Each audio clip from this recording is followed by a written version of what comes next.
బేసిక్గా ఎప్పటి నుంచో నాకు ఒక క్వశ్చన్ ఉంది.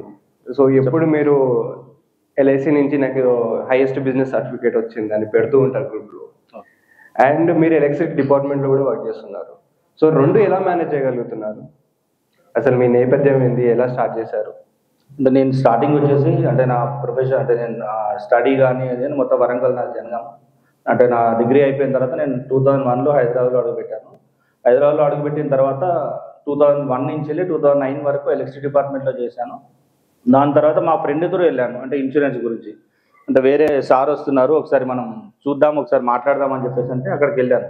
అక్కడికి వెళ్ళేంత వరకు అంటే నేను ఇన్సూరెన్స్ ఏజెన్సీ తీసుకుంటాను నాకు తెలియదు. అక్కడికి వెళ్ళిన తర్వాత తను చెప్పేదాన్ని బట్టి అంటే ఇది ఒక సర్వీస్ ఓరియంటెడ్ బాగుంటుంది కదా అని చెప్పేసి నేను జాయిన్ అయ్యాను. ఇద్దరం జాయిన్ అయిన తర్వాత తను మధ్యలోనే మానేశాడు. నేను అప్పటి నుంచి ఇప్పటి వరకు కంటిన్యూ చేసుకున్నాను. ఇప్పటికీ నాకు 500+ కస్టమర్స్, హ్యాపీ కస్టమర్స్ ఉన్నారు ఇప్పటికి. ఓకే, సో ఫస్ట్ అడిగిన క్వశ్చన్కి మీరు ఆన్సర్ చేయలేదు. సో మీరు ఎలక్ట్రిసిటీ డిపార్ట్మెంట్లో వర్క్ చేస్తున్నారు అండ్ హైయెస్ట్ బిజినెస్ చేస్తున్నారు. సో ఎలా పాసిబుల్ అవుతుంది? పాసిబుల్ అంటే నేను అంటే మార్నింగ్ అంటే 5కి లేస్తాను, 6 to 7 వరకు రెడీ అయిపోయి 7 to 9 వరకు 9-9:30 వరకు నేను అంటే బయట అంటే స్టాల్స్ కానీ లేకపోతే పార్క్స్ కానీ అక్కడ ఇక్కడికి వెళ్ళి కస్టమర్లను కలిసి మళ్ళీ ఈవినింగ్ టైంలో అంటే 7 to 9 లేకపోతే 8 to 9 అట్లా తీసుకుంటూ నేను ఫీల్డ్ కూడా అంటే నాకు ఫీల్డ్ వర్కే కాబట్టి ఎలక్ట్రిసిటీ డిపార్ట్మెంట్లో నేను అట్లా కస్టమర్స్ని అంటే వాళ్ళ ఏమైనా ఇన్సూరెన్స్ పాలసీలు ఉన్నాయా లేవా అనేది దాన్ని చూసుకుంటూ నేను వాళ్ళకు చేస్తాను. Yeah, okay. So next basic question వచ్చేసి, అసలు ఈ ఇన్సూరెన్స్ ఇండస్ట్రీ అనేది ఎలా స్టార్ట్ అయింది ఈ ప్రపంచంలో?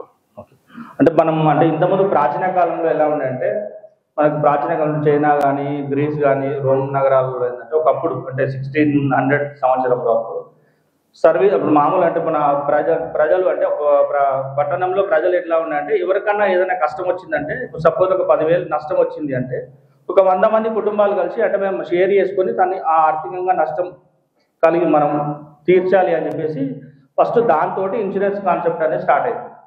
దాని తర్వాత మనకు 1666 సంవత్సరంలో లండన్లో ఒక భారీ అగ్ని ప్రమాదం జరిగింది.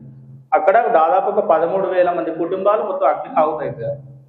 అక్కడ ఆహుతైన తర్వాత అక్కడ ఉన్న దాని ప్రకారం అంటే మనకు లండన్లో మనకు వచ్చేసి ఏంటంటే 1706లో అంటే 18వ శతాబ్దంలో అమికబుల్ కంపెనీ అనేది అమికబుల్ సొసైటీ అనేది ఫస్ట్ ఇన్సూరెన్స్ కంపెనీ అనేది ఒకటి స్టార్ట్ చేసింది. అంటే ఓన్లీ వ్యాపారానికే కాదు అంటే మనుషులకు ఏదైనా నష్టం జరిగినా కూడా అంటే మనం చిన్న మనం హెల్ప్ చేసేది ఏదైతే ఉందో దాని త్రూ అనేది మనకు ఆ మనిషిని అంటే ఆర్థికంగా ఇప్పుడు ఆ ఫ్యామిలీ సెక్యూరిటీగా ఉండాలి అంటే మనిషి ఇప్పుడు హెడ్ ఆఫ్ ద ఫ్యామిలీ ఎవరైతే ఉంటారో వాళ్ళు ఏదైనా జరిగిందంటే ఆ ఫ్యామిలీ హ్యాపీగా ఉండాలంటే కష్టం, అంటే సర్వైవ్ అవ్వాలంటే కష్టం, ఫ్యామిలీ ప్రొటెక్షన్ కష్టం.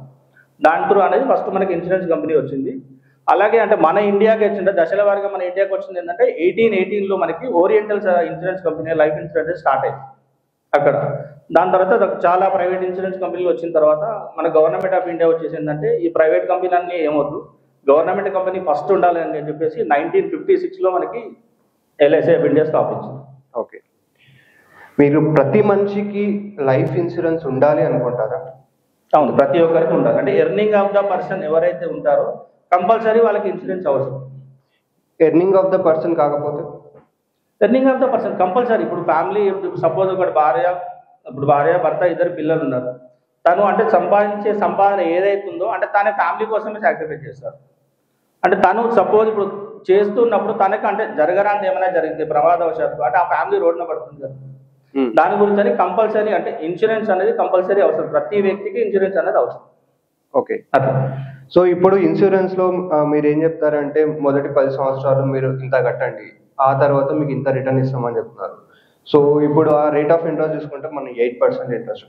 మనం ఇది ఎల్ఐసిని ఇన్వెస్ట్మెంట్ పర్పస్లో చూడాలా లేదా జస్ట్ ఇన్సూరెన్స్ లానే చూడాలా? ఏదైనా మనకి అవరంద అవుతే వచ్చే డబ్బుల కోసమే చూడాలా? ఎలా చూడాలంటారు? ఇన్సూరెన్స్ అనేది మనకి ఎలా ఉంటుందంటే ఇన్వెస్ట్మెంట్ పర్పస్లో అంటే చాలా ఉన్నాయి.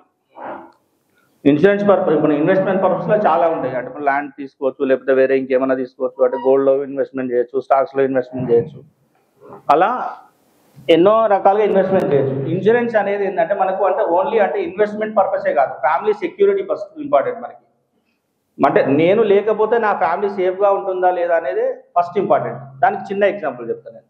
సపోజ్ మనం డైలీ మామూలు గుడికి వెళ్తుంటాం కదా, గుడికి వెళ్తే మనం చెప్పులు ఎక్కడ మనం బయట స్టాండ్లో ఇస్తాం. స్టాండ్లో ఇచ్చేందంటే ఒక 10 రూపీస్ ఇస్తాం. అంటే తాత్కాలికంగా మన గుడికి వెళ్ళి ఒక 10 నిమిషాలు దర్శనం చేసుకొని వచ్చేంత వరకే మనం మన చెప్పులకే 10 రూపాయలు పెట్టి ఇన్సూరెన్స్ తాత్కాలిక ఇన్సూరెన్స్ చేసుకుంటాం. అంటే మన లైఫ్లో అంటే మనం లేకపోతే మన ఫ్యామిలీ ఏమవుతుందని ఆలోచించాలంటే ఫస్ట్ ఆలోచించాలి. దాని గురించి కంపల్సరీ ప్రతి ఒక్క వ్యక్తికి ఇన్సూరెన్స్ అవసరం. ఓకే. సో స్పెసిఫిక్గా మీరు ఎలాంటి ప్రోడక్ట్స్ అండ్ సర్వీసెస్ మీరు ఇస్తున్నారు యాజ్ ఎ ఏజెంట్? నేను పాలసీ తీసుకున్నప్పటి నుంచి వెళ్ళి ఫస్ట్ అంటే నేను కస్టమర్ దగ్గరికి వెళ్ళినప్పుడు అంటే మీకు చిన్న ఎగ్జాంపుల్ చెప్తాను. చాలా మంది నేను కస్టమర్ని కలిసినప్పుడు ఏమంటారంటే నేను పాలసీలు ఉన్నాయేమని అడుగుతాను. ఫస్ట్ మీరు ఇన్సూరెన్స్ తీసుకున్నారంటే చాలా మంది కస్టమర్లు అంటారు నాకు చాలా పాలసీలు ఉన్నాయంటారు. తీరా అతనికి అక్కడికి వెళ్ళి చూసేసరికి ఏంటంటే అతను చేసే ప్రొఫెషన్కి అతనికి వచ్చే ఇన్కమ్కి తనకు ఉండే ఇన్సూరెన్స్ కవరేజ్ తక్కువ. తను సంవత్సరానికి ఒక 15 లక్షలు సంపాదిస్తే తనకు ఇన్సూరెన్స్ కవరేజ్ టోటల్గా 10 లక్షలు ఉండేది. మళ్ళీ నేను అడిగితే అంటే ఫోన్ సపోజ్ అంటే తన కస్టమర్ ఒక 4 పాలసీలు తీసుకున్నారు. 4 పాలసీలు నేనేం అడిగాను, మీరు ఈ పాలసీలు తీసుకున్నారు కదా అసలు దీన్ని ఏం పర్పస్లో తీసుకున్నారు అని అడిగాను. అడిగితే తాను ఏమంటే లేదని అంటే మా ఏజెంట్ ఎవరు అతను వచ్చాడు ఇది బాగుంది అంటే నేను తీసుకున్నాను. అంటే నా సజెషన్ ఏంటంటే మీరు ఎప్పుడైనా సరే పాలసీ తీసుకునే ముందు పర్పస్ ఉండాలి ఫస్ట్. అంటే ఇప్పుడు నేను ఈ పాలసీ తీసుకున్నా అంటే సపోజ్ ఇప్పుడు నా రిటైర్మెంట్ పాలసీ కావాలి, నేను రిటైర్మెంట్ అయితే హ్యాపీ లైఫ్ లీడ్ చేయాలి. ఎందుకంటే ఇప్పుడు ఇందులో ఏంటంటే మనకు ఎక్కువ కాలం బతికినా కష్టమే, ముందు చనిపోయినా కష్టమే. అంటే 2 రకాలుగా మనకు నష్టమే. ఎక్కువ కాలం బతికితే మనకు పెన్షన్ కావాలి, ముందే చనిపోతే మన ఫ్యామిలీ అనేది సెక్యూరిటీగా ఉండాలి. అట్లా అనేది నేను ముందు సజెస్ట్ చేస్తాను. పర్పస్ ఉండాలి. సపోజ్ ఇప్పుడు పాప మ్యారేజ్ అనుకున్నాం, పాప పుట్టింది తను అంటే 25 years మ్యారేజ్ చేస్తాం. దానికంటే నా అంబిషన్ ఉంది ఒక 10 కోట్లు పెట్టి నా పాప మ్యారేజ్ చేయాలనుకున్నాం. ఆ 10 కోట్లు అనేది ఒకటేసారి మనం చేయలేం కదా. అందుకే ఫస్ట్ చిన్న ఇన్వెస్ట్మెంట్ చేస్తే ఏమవుతుంది అంటే అప్పటి వరకు మనకి ఫుల్ఫిల్ అవుతుంది మన డ్రీమ్స్ అనేది. ఓకే.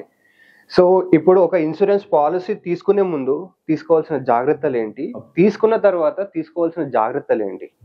ఇన్సూరెన్స్ తీసుకునే ముందు అంటే ఇప్పుడు నేను చెప్పాను మీకు ఫస్ట్ అంటే మనం తీసుకునే అంటే పర్పస్ ఉండాలి. అంటే ఏ పాలసీలు తీసుకోవాలంటే నేను తీసుకుంటే నాకు అంటే సేఫ్గా ఉందా లేదా.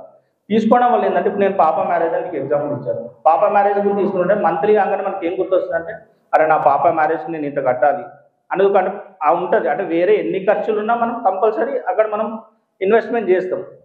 రిటైర్మెంట్ ఉంది, నా రిటైర్మెంట్ లైఫ్ హ్యాపీగా ఉండాలి. ఎందుకంటే ఇప్పుడు ఈ రోజులలో చాలా మందిని చూస్తున్నాం అంటే అనాథ ఆశ్రమాలలో చాలా అంటే పేరెంట్స్ పిల్లలు తీసుకొని అక్కడ వదిలేసి వాళ్ళ ఫ్యూచర్ వాళ్ళు చూసుకుంటారు. అట్లా కాకుండా ఉండాలంటే మనం ఫస్ట్ ఇన్వెస్ట్మెంట్ చేసుకోవాలి. తీసుకున్న తర్వాత జాగ్రత్తలు ఏంటంటే మనం పాలసీలు తీసుకుంటాం. ఎప్పుడో ఒకప్పుడు అంటే బ్యాచిలర్ ఉన్నప్పుడు జాబ్ చేసినప్పుడు ఎవరో ఏజెంట్ కలుస్తాడో పాలసీ తీసుకుంటాం, అది అయిపోతుంది. తర్వాత అంటే మనకు మధ్యలో అంటే ఏదైనా రిస్క్ జరిగి మ్యారేజ్ అవుతుంది, పిల్లలు అంటే అయిపోతారు. తర్వాత ఏదైనా పాలసీ అంటే కస్టమర్ ఏదన్నా జరగాలని ఏమైనా జరిగితే ప్రమాదవశాత్తు చనిపోతే తను నేను చూసిన పాలసీలలో ఏంటంటే నామినీ ఉండదు ఫస్ట్. అప్పుడు ఎప్పుడో అంటే మదర్ పేరా ఫాదర్ పేరా ఎవరో పేరు పెడతారు. అంటే సపోజ్ అంటే దేవుని అంటే వాళ్ళు ఆ టైంలో అంటే మధ్యలో ఏమైనా ఎక్స్పైర్ అవ్వడం చెప్తే ఉంటే పర్లేదు. ఎక్స్పైర్ అవ్వడం వల్ల వీళ్ళు నామినీ అనేది ఉంటుంది. కాబట్టి ఏంటంటే ఇప్పుడు ఈ రోజులలో మనకి లీగల్ ఇయర్ కంపల్సరీ అయిపోయింది. లీగల్ ఇయర్ కావాలంటే కోర్టు చుట్టూ తిరగాల్సి వస్తుంది. పాలసీ తీసుకున్నాక ఏంటంటే నామినేషన్ కంపల్సరీ చూసుకోవాలి. మనం మ్యారేజ్ అయింది నామినీ చేంజ్ చేయాలనుకుంటే కంపల్సరీ నామినీ చేంజ్ చేసుకోవాలి. అప్ టు డేట్ అడ్రస్ ఇప్పుడు ఏంటంటే అంత ఆన్లైన్ అయిపోయింది, చాలా ఈజీగా అయిపోతుంది. ఓకే. మీ స్పెసిఫిక్ ఆస్క్ ఏంటి? ఆ స్పెసిఫిక్ ఆస్క్ వచ్చేసి అంటే మీరు ఫస్ట్ అంటే ఎర్నింగ్ ఆఫ్ ద పర్సన్ ఎవరైతే ఉన్నారో మనకు చిన్న ప్రీమియం తోటి ఎక్కువ బీమా రక్షణ ఇచ్చేది కూడా ఉన్నాయి టర్మ్ పాలసీలో ఇన్వెస్ట్మెంట్ పర్పస్లో. చాలా మంది ఏంటంటే మ్యూచువల్ ఫండ్స్లో ఎక్కువ రిటర్న్స్ వస్తాయంటారు. మనకు అంటే అట్లా కూడా తీసుకోవచ్చు. ఇన్సూరెన్స్లో ఏంటంటే ఫస్ట్ ఆఫ్ ఆల్ మనకు కావాల్సింది ఏంటంటే టర్మ్ ఇన్సూరెన్స్. అంటే మన ఫ్యామిలీ సెక్యూరిటీగా ఉండాలంటే మినిమం మన యాన్యువలైజ్డ్ ఇన్కమ్ ఎంత అవుతుందో మినిమం ఒక 10 times యాన్యువలైజ్డ్ ఇన్కమ్కి మనం ఇన్సూరెన్స్ కవరేజ్ ఉంటే బెటర్, హ్యాపీ లైఫ్ లీడ్ చేయడానికి కూడా. ఓకే. సో రూమ్ నుంచి కొన్ని క్వశ్చన్స్ తీసుకుందాం. ఎవరైనా అడుగుతారా question? Anyone? Policy full term pay చేయకుండా only 2 years or 3 years pay చేస్తున్నాం, రిటర్న్ వచ్చే ఏమైనా వన్ టైం ఇన్వెస్ట్మెంట్ ఉంది మేడం. అంటే మనం అంటే ఒక్కొక్క కస్టమర్ రిక్వైర్మెంట్ ఒక్కొక్క ఉంది. అంటే ఒక కస్టమర్ ఏమంటారంటే రిటైర్ పర్సన్ ఏంటంటే నాకు 50 లక్షలు పెన్షన్ నాకు వచ్చింది, రిటైర్మెంట్ ఫండ్ వచ్చింది, నేను వన్ టైం ఇన్వెస్ట్మెంట్ చేస్తే నాకు ఎవ్రీ మంత్ పెన్షన్ కావాలి, నాకు హ్యాపీ లైఫ్. ఇప్పుడు బ్యాంకులో ఏంటంటే మనకు ఓన్లీ 5 years 7 years వరకే గ్యారెంటీ ఉంటుంది. మనకు ఎల్ఐసిలో ఏంటంటే life time guarantee.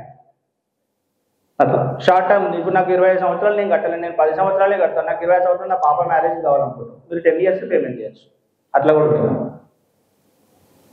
LIC 1-2 years కట్టేసి స్టాప్ చేసి మళ్ళీ 5 years తర్వాత లేదు, మినిమం అంటే 6 months పాలసీ తీసుకున్నాక 30 days తర్వాత grace period, 30 days grace period ఉంటుంది. 30 days గ్రేస్ పీరియడ్ దాటిందంటే పాలసీ ల్యాప్స్ అయిపోతుంది.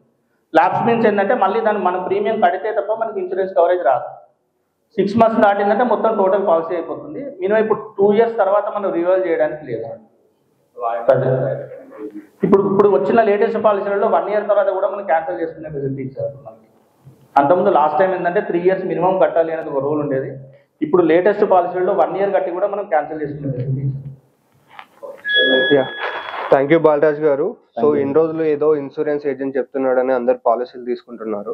మన లైఫ్ కి ఏది సూట్ అవుతుంది, మన ఏది రీపేయింగ్ కెపాసిటీ, మనకి ఏది అవసరం ఉంటుందో దాని ప్రకారం తీసుకోవాలని బాలరాజ్ గారు చెప్తున్నారు. సో అతను స్పెసిఫిక్ ఆస్క్ కూడా అదే.